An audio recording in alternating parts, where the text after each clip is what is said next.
Tawagin natin si bro. Bro, excuse. Pwede ka bang mabala? May i-ask lang ako na question. Parang semi-interview lang. Okay lang? Pwede mahawak ng mic. Ay, nag-vlog ka, sir? Parang ganun. Okay lang? Sige. Wala kasi akong cameraman ngayon, wala yung anak ko eh. So, i-dual cam ko na lang. So, ang question ko sana is, what do you think will happen to us after our life here on Earth? Pagka, halimbawa, namayapa na tayo, ano tingin mo, ano yung idea mo, ano naiisip mo after pumanaw na isang tao? Ano mangyayari sa kanya? Do you have an idea? Para sa akin lang, sir, tawag dito. Sa Bible kasi, dalawa lang yung patunguhan ng tao eh. Hindi sa hell, sa heaven. Kung mabait ka, maganda yung may magandang kang nagawa dito sa ibabaw. Yun. Pwede kang mapunta sa langit. Okay. Tapos pagka or kahit naman masama ka, sir, basta bago ka mamatay, either pinag-pray ka o pinag-pray ka ng ibang tao, mahal mo sa buhay. Tapos, sinurrender mo na yung sarili mo sa Panginoon. Okay. So, sinurrender mo yung sarili mo, nagsisiyan mo na yung kasalanan mo. Mm-hmm. Tapos pinag-pray ka pa. Pwede ba yun, sir? So, parang posible tayo makapunta sa langit ng isang tao. Yan ang para sa akin, sir. Nalimutan ko, sorry. Ano nga ulit pangalan mo, bro? Aldi po, sir. Anong nickname mo? Dodong. Toto? Dodong po. Dodong. Ako si JB. Kuya JB na lang, Kuya JB. So, actually, ang ganda ng sagot mo. Halos inline sa Bible. So, halos nandun yung malapit na. Oh, closer. So, sa tingin mo, ang isang tao para makapunta sa langit, kailangan gumawa ng mabuti, maging mabuting tao. Although nakagawa siya ng mali. Hindi naman tayo perfecto, sir. Walang perfecto. So, ang ganda ng understanding mo ron. Actually, nakasulat din sa Bible yun. So, pantay-pantay lahat ng tao. So, sabi sa Romans chapter 3 verse 10, it is written, no one's righteous, no, not one. Ibig sabihin, walang mas angat sa isa sa pagiging matuwid. Lahat pantay-pantay. So, tama ka doon. Ngayon, may share lang ako sa'yo. Pwede ko bang i-share sa'yo yung gospel, yung good news ng Panginoon para tignan mo kung ano yung pwedeng inline sa isang tao or maging way ng isang tao para makapunta sa langit. So sabi sa gospel, lahat tayo makasalanan. Agree ka naman, no? Agree naman po. Agree naman. Wala naman tayo. Sabi ko nga. Feeling ko, sabi ka na ba ng lie before? Nakapagsinungaling ka na dati? Oo, sir, kasi di naman tayo perfect. Lalo na may mga tao dito. May mga time kasi na kailangan natin magsinungaling para, halimbawa yung isang tao, hindi mapahamak. Ganun. White lies tawag nila dun eh. Kailangan nating sinungaling para walang mapahamak. Ganun. Pero may nagawa ka naman kasi ng malingan na parang pumabor naman sa'yo. Yung parang para hindi ka mapagalitan, para hindi ka mapagbintangan. Siguro, sir, nung di pa ako, wala pang umuwak sa mga. Siguro bata pa ako. Pero ngayon kasi, kasi ang tawag dito? Iniiwasan mo na siya? Iniiwasan ko yun kasi tawag dito. Parang nakakonsensya ako, sir. Parang inaano ko ni Lord na mali yan. Praise God. So, talungin kita. If ever, halimbawa ako, tingnan mo kung ano yung pagkakaintindi mo kung saan ako mapupunta. Halimbawa, tinatry ko yung ginagawa mo, sumusunod ako kay Lord. Tapos, bigla ako nagkasala ngayong araw na to. Pero kahapon, okay naman ako. Bigla ako nagkasala ngayong araw na to. Ngayong oras na to. Tapos paglakad ko mamaya, bigla akong nasa gasaan. Tapos patay ako. Tingin mo, saan ako pwedeng pumunta? Kung sa tingin naman, sir, na sa tingin mo kahit lahat naman tayo makasalanan. Sa tingin mo nakagawa ka ng mabuti sa kapwa, wala kang tao na sinagasaan, gano'n. Hindi ka nanakit, gano'n. Paano kung malalayo naging kasalanan ko, tapos biglang nasagasaan ako? Para sa akin, sir, nakadipidin kasi yan, sir. Kasi, tawag dito. Hindi siya nagawa mong kasalanan. Kailangan talaga may, tawag dito, yung, anong tawag mo, alimutan ko yung... Repentance. Kailangan mag-repent. Bago ka mawala, kailangan mo. Or yan o, panalangin ka na sa mga mahal mo sa buhay. So, follow-up question. Sabi mo kanina makasalanan tayo, lahat pantay-pantay. Tingin mo, doon sa kasalanan natin, kung pagbabasihan ng Panginoon yung kasalanan natin or nakikita niyang nagawa natin kasalanan, guilty ba tayo ng punishment or reward? Saan ba tayo guilty? Ano yung deserving natin makuha? Punishment or reward? Kung tinitignan ni Lord, kung nakikita ni Lord yung mga kasalanan natin nagawa. Punishment. Tama ba? Kaparusahan ba o biyaya? Ibig sabihin, aalaw ba tayo ni Lord makapunta sa langit kung nakikita niya yung kasalanan natin or hindi? Kasi si Lord sir, maawain din kasi dun. Okay. Kahit Mapagmahal, loving, mapagmahal din. merciful, na maawain, merciful. Kasi, tawag dito. Kasi, halimbawa, tatay ka, kasalanan anak mo. Di mo rin pabayaan yung anak mo kahit makasalanan mo, anak mo pa rin, di ba? Parang yung pagmamahal mo sa kanya, 100% pa rin. Okay. So, bisa sa pagkakaunawa mo, sobrang mapagmahal ng Panginoon. Tapos kinirate pa niya tayo, so bakit niya tayo pababayaan? Sa image pa niya, no? So, may follow-up question ako. For example lang, nasa justice system naman, so husgado naman. Dito naman sa rules ng tao. Ngayon, ako ulit example. So, yung kasalanan na gawa ko, hindi naman ako nasagasaan, pero nagkasala ako, halimbawa. Tapos nakuhanan ako sa camera, caught in the act. Tapos, nademanda ako, gumulong yung kaso. Tapos, guilty ako sa mata ng judge. Tapos, sinatulan na ako ng panghabang buhay na kamatayan. Ano yung nasagasaan sir? Let's say, pwedeng krimen, malalang krimen. Tapos, ang hatol sa akin, panghabang buhay na kamatayan or pagkakabilanggo. So, ibig sabihin, malala yung nagawa kong kasalanan. Halimbawa, ngayon, hinatulan ako ng judge. JB, habang buhay kang mabibilanggo at hindi ka na makakalaya. Pwede ko bang sabihin sa judge na, Judge, alam ko naman napakabuti mo. Alam ko naman na maunawain ka. Pwede mo ba akong wag nang ikulong, patawarin mo na ako dun sa nagawa kong kasalanan, hindi na ako uulit. Tingin mo, papayag yung judge?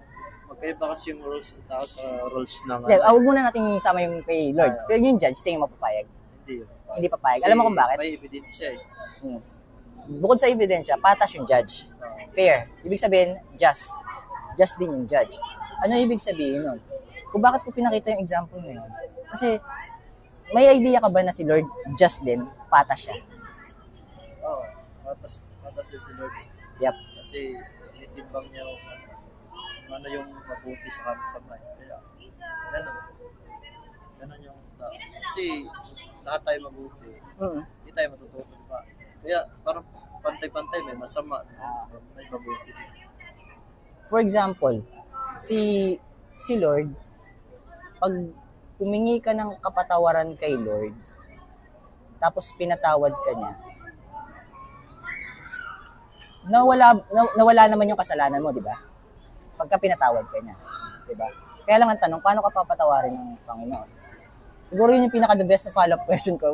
Yun na yung pumapasok sa isip ko. Tingin mo, paano tayo patatawarin ng Panginoon? Patawad ka na. Tapos papatawarin ka ulit. Yun ba yan? Hindi. Kung may kasalanan tayo, paano tayo papatawarin ng Panginoon? Para sa akin lang kasi yung sa akin lang kasi yung opinion ko lang. Kailangan mo lang papasayahin si Lord True, gagawa ka ng mabuti sa kanya. Yan lang sa akin. Gagawa ka ng mabuti sa kapwa.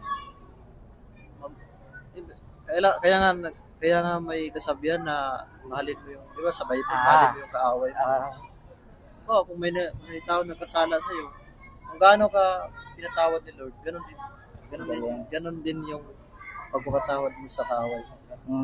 Ganun yung idea ko Okay. Sa puntong yon, sa nagawa mo yun, mapapatawad ka rin Lord. Kahit gaano ka lang. Amen. So, follow up nun, para lang luminaw, no? Para malapit na tayo, natutumbok na natin Kung sakali nakagawa ka ng kasalanan, yung kasalanan mo ba, pwede mo siyang bayaran ng kabutihan mo? Yung kasalanan, pwede. So, nakagawa ko ng kasalanan na to, ha? Gagawa na lang ako ng mabuti para matakpan ko yung kasalanan ko na yun. Para sa akin, pwede. Kasi yun yung Pwede? point ko Kasi, nakagawa ko ng ganito. Tapos, halimbawa, naglakad ako. Mm. Tapos, maawain kasi ako sir eh. Kaya makita ko. Sa English, may compassion ka sa tao. Mahabagin. Ganun. Maawain kasi ko minsan. Yeah. Ganun ako sir.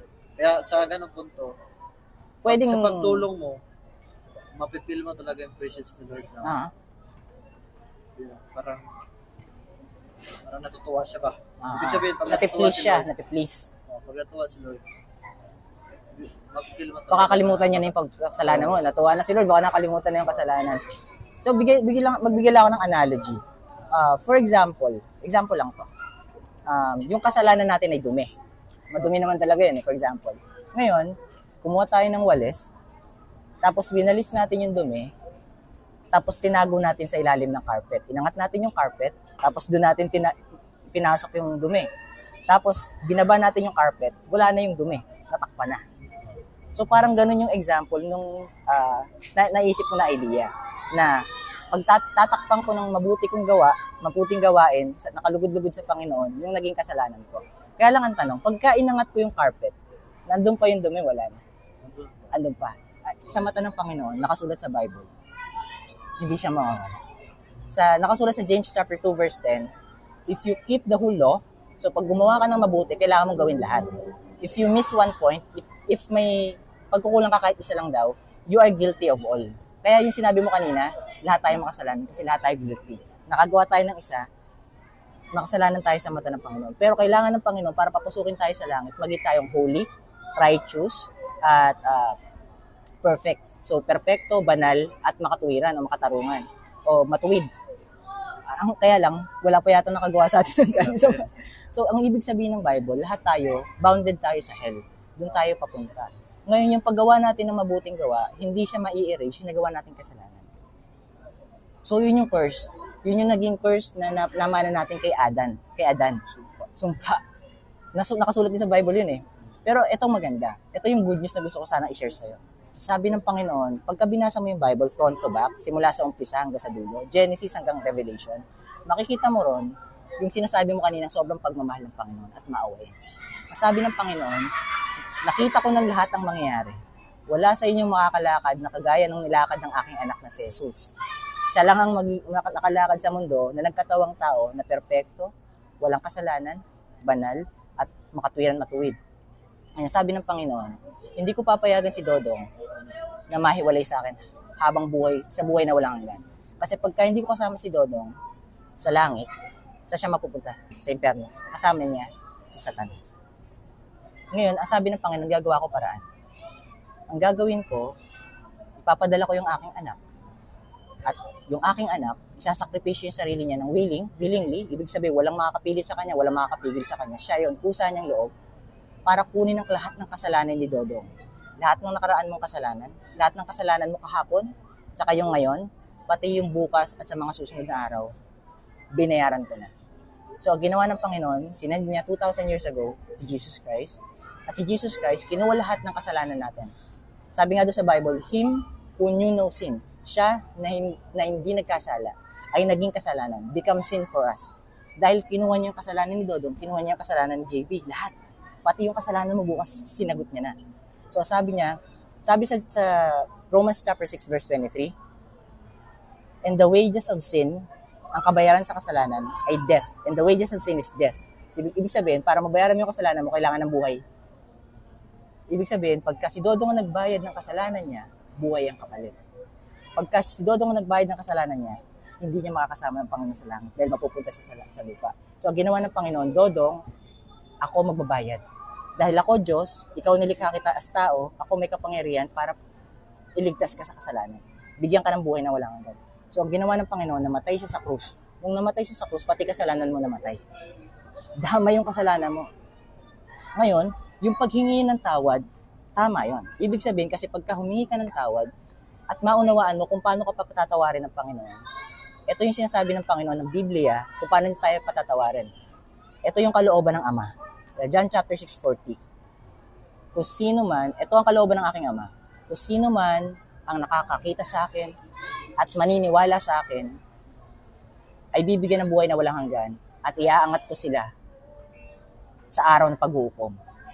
Si Kristo nagsasalita nun. John chapter 6 verse 40. So tinagalog ko na lang. So ano ibig sabihin nun? Pagka ibinigay mo yung buong tiwala mo sa Panginoong Jesucristo, na siya ay ang iyong Diyos at siya ang iyong nag-iisang tigapagligtas, ibig sabihin ng tigapagligtas, tigapagbayad ng iyong kasalanan, tinanggap mo sa buong puso mo at naiintindihan mo kung ano yung sinakripisyo niya. Bakit niya sinakripisyo? Alam mo na eh, mahal ka ng Panginoon eh. Pangatlo, ano yung nakukuha niya? Kung bakit niya pinili na siya magligtas? Para wala kang ipagyayabang sa Kanya. Para siya sa Kanya mapupunta lahat ng papuri at glory. Kaya niya ginawang ganun. Na itinanggal niya ang pagkaligtas sa kamay ng tao dahil wala namang nakaligtas ng sarili niyang buhay. Siya na lang ang gagawa para pasasalamatan natin siya at i-glorify natin sa Kanya 100%. Tapos, ano mapapala natin yung pang-apat? Buhay na walang hanggan ibibigay niya sa'yo. Pagka tinaluluturan natin yung regalo na binigay niya, buhay na walang hanggan kasama naman ni Satan. So pagka naintindihan mo yon, ibig sabihin at willing kang tanggapin si Lord na iyong tagapagligtas, lahat ng nagawa mong kasalanan noon, ngayon at bukas at sa mga susunod na araw, binayaran ng Panginoon. Hindi siya nabayaran dahil gumawa ka ng mabuti. Yun yung ginagawa ni Satan. Sabi ni Satan kay Eve, Genesis chapter 3 verse 5. Sabi sa'yo ng Panginoon, huwag mong kainin yan. Alam mo ba na alam ng Panginoon na pag kinain mo yung prutas na yan, Eve, tatalino ka. Mag-make sense sa'yo lahat ng bagay. At magiging kang parang Diyos. Ano ibig sabihin nun sa buhay ngayon? Pagka tayo ang nagliligtas sa sarili natin, para natin sinasabi sa Panginoon, ako ang Diyos, ililigtas ko yung sarili ko dahil gagawa ako ng mabuti. Tatakpang ko lahat ng kasalanan ko nang gawa ko ng mabuti. Para natin sinasampal ang Panginoon sa harap niya. Ako ang magliligtas, bakit mo sinasabing ikaw magliligtas?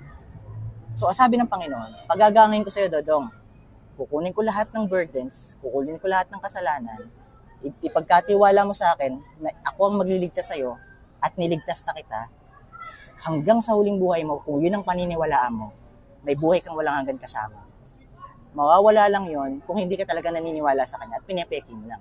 Pero kung totoong naniniwala ka na siya ay Diyos, nilikha niya ang kalawakan, ang mundo, pati ang tao, at pinagkatiwala mo sa Kanyang buhay mo, at yung kasalanan mo, sinuko mo na sa Kanya, Lord, di ko naman mababayaran ito eh. Pag binayaran ko ito ng buhay ko, malalayo ako sa iyo. Salamat at binayaran mo. Yun ang sabi ng Panginoon. Yun ang mabuting balita. Ako, ang Diyos, ang magbabayad ng kasalanan mo. Payag ka, Dodong? Bayaran ko, kasalanan mo, sabi ng Diyos. Papayag ka kung si Lord ang magbabayad ng kasalanan mo. Ngayon, ang gospel, ang meaning ng gospel, good news. Sa Tagalog, mabuting balita.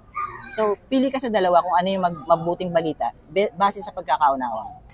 Pagka sinabi ng Diyos na, Dodong, bayaran mo lahat ng kasalanan mo. Pag hindi mo nabayaran yung mga kasalanan mo, hindi kita bibigyan ng buhay na walang hanggan.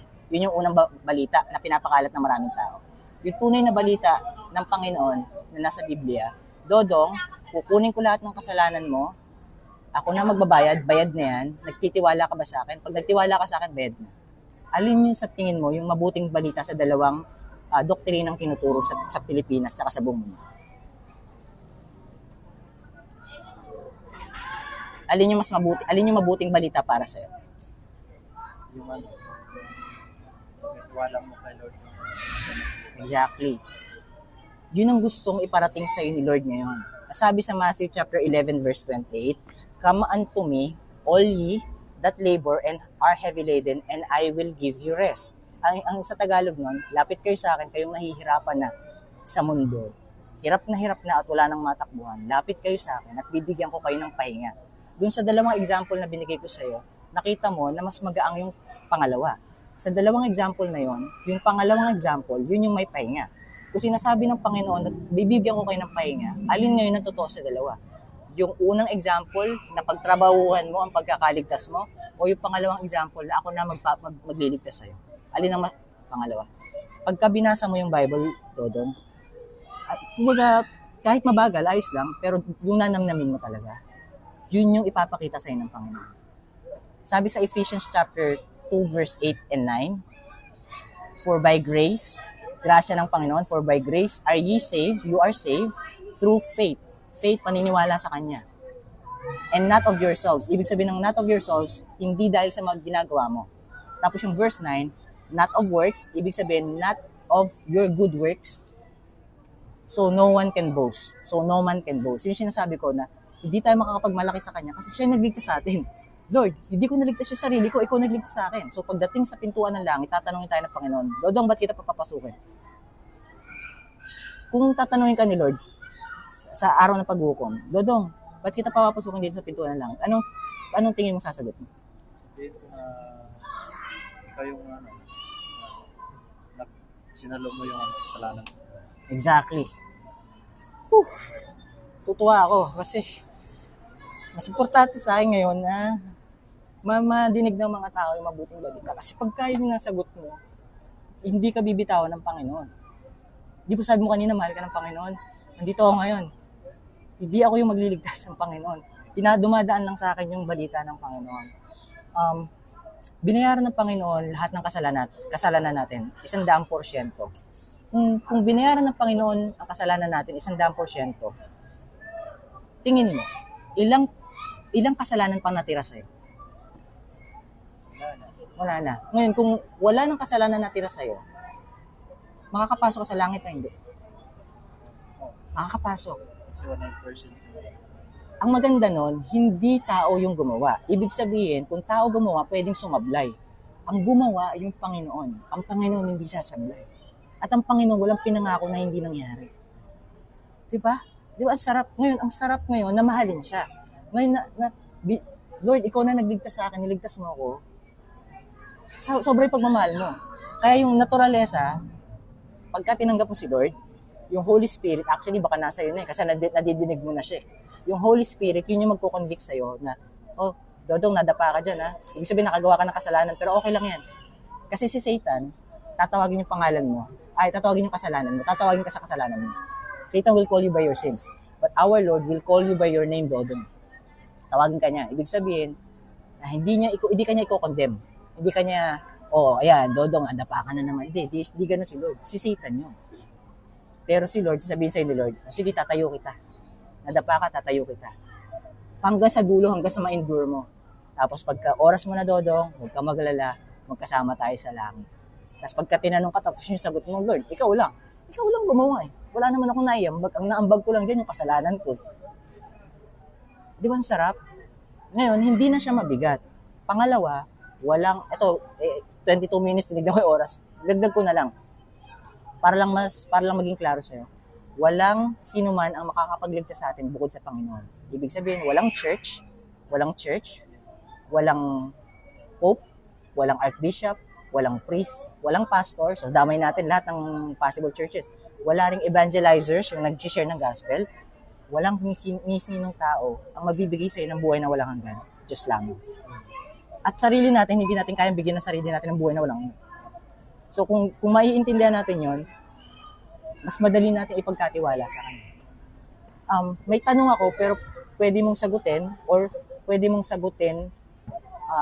kayong bahala ni Lord mag-usap.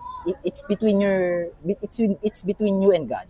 So, ang tanong ko, willing ka bang tanggapin si Lord Jesus Christ na yung Panginoon at Diyos at nag-iisang tagapagligtas? 100%. Willing ka? All goods? So, dun sa pagtanggap mo sa Kanya at naunawaan mo kung ano yung ginawa niya, yung Holy Spirit nasa iyo. So, yung may maglalaban yung Holy Spirit tsaka yung flesh. Okay lang yun. Minsan makikita mo na, Lord, ba't ganito ang bigat? Ang hirap naman kalaban ng flesh. Okay lang yun. Practicein mo lang na makinig dun sa Holy Spirit. Pero, madapa ka man, yung Holy Spirit itatayo ka. Kung sakali, kasi ganito, bago ko itanong tong last question, pagka kinakount natin lahat ng mabuti natin ginagawa, ibig sabihin nun, sinasabi natin kay Panginoon, sa Panginoon, Lord, hindi enough yung ginawa mo, dadagdag ko tong akin. Diba? Kanina, parang ang way natin para makapunta sa langit ay kailangan natin gumawa ng mabuting gawa, di ba? Pero ngayon, ang way pala ay siya lang, yung mabuti niya lang gawa. Kung nung hindi pa tayo nagkakausap, knock on wood, for example lang, halimbawa lang, nung hindi pa tayo nagkakausap, tapos biglang na-aksidente, kunyari tayong dalawa na-aksidente sabay, di pa tayo nakapag-usap, tapos nag-pass away tayo. Tingin mo, saan ka pupunta? Sa langit o sa lupa? Nung hindi pa tayo nakakapag-usap. for example, ay hindi pa tayo nagkakausap, hindi mo pa nadidig yung mabuting balita ng Panginoon. Tapos ang pinagtitiwalaan mo pa para makapunta sa langit ay yung para matuwa siya, paggawa ng mabuti. Kung sakaling sabay tayong biglang kinuha ng Lord, sa tingin mo saan ka mapupunta? Sa langit o sa lupa? Sa akin lang.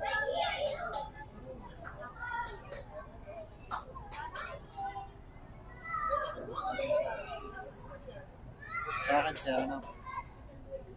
Sa akin siya, kasi sabi mo kanya, di ba?